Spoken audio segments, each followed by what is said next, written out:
Bismillahirrahmanirrahim. Tentang kalimat thayyibah. Kejayaan ada pada ketaatan.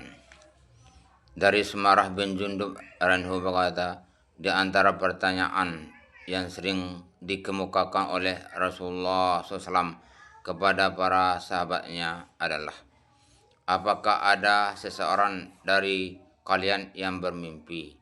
Berkata Semarah, lalu salah seorang yang telah bermimpi itu menceritakan mimpinya kepada Nabi SAW. Aku telah melihat banyak kejadian aneh pada malam ini. Apakah makna dari semua yang aku lihat itu? Mereka menjawab, kami akan memberitahukannya padamu.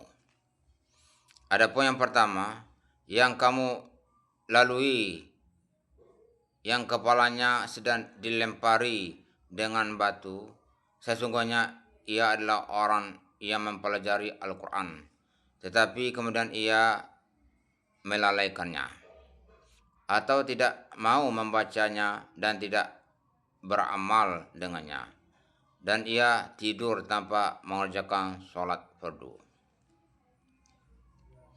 Adapun orang yang engkau temui sedang dikait pipinya, hidungnya, dan matanya hingga robek ke tengkuknya, sesungguhnya ia adalah orang yang keluar pagi-pagi dari rumahnya dan menyebarkan kebohongan-kebohongan ke seluruh dunia.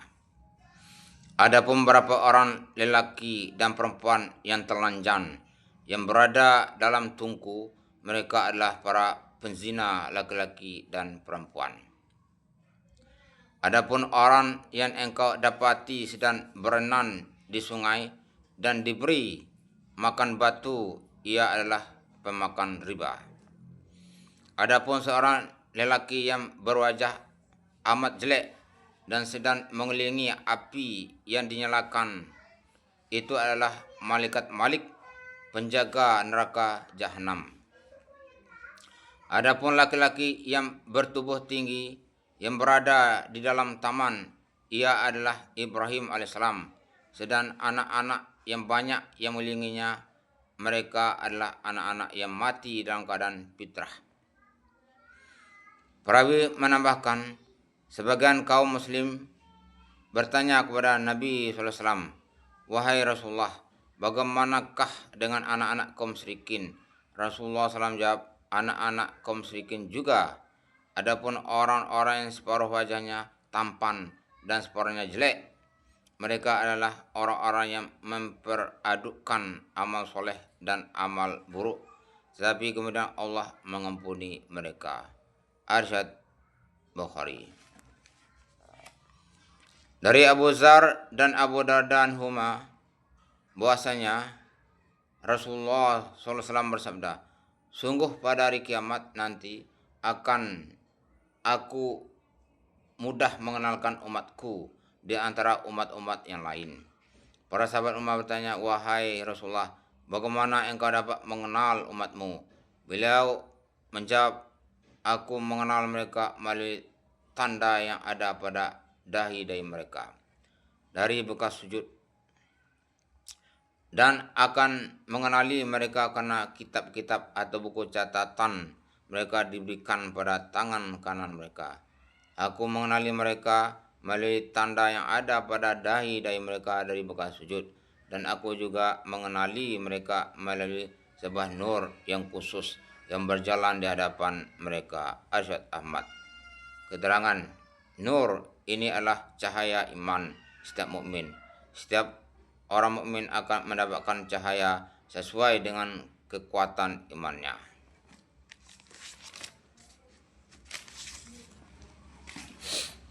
Dari Abu Darda Ranhu berkata, Rasulullah SAW bersabda, 5 perkara yang barang siapa mengerjakannya dengan didasari iman, maka ia pasti masuk surga.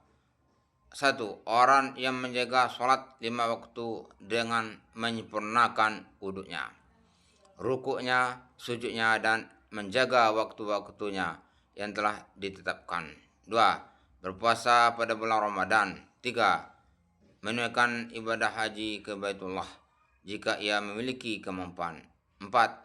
Membayar zakat dengan suka hati. 5. Menunaikan amanah. Nabi SAW ditanya, "Wahai Rasulullah, apa yang dimaksud dengan menunaikan amanah?" Rasulullah SAW jawab, "Mandi jenabah atau mandi besar."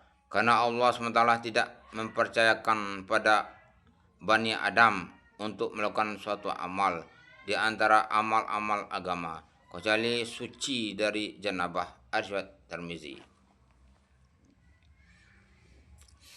Dari Abu Hurairah berkata, Rasulullah SAW bersabda, barang siapa menjumpai Allah SWT atau meninggal dunia dan ia tidak menyekutukannya dengan sesuatu, membayar zakat hartanya dengan suka hati, dan iktisab semata-mata mengharap pahala dari Allah, dan ia mendengar serta mentaati, maka baginya surga. Hadis riwayat Ahmad.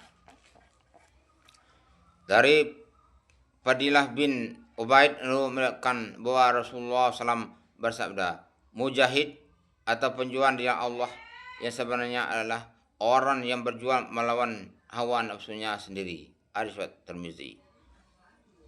Dari Fadilah bin Ubaid meriwayatkan bahwa Rasulullah SAW bersabda, mujahid atau pejuang di jalan Allah yang sebenarnya adalah orang yang berjuang melawan hawa nafsunya sendiri. Hadis riwayat Tirmizi. Alhamdulillah, apa yang baca hari ini mudah-mudahan diridhoi Allah SWT dan berkuatan untuk menyampaikan. Amin.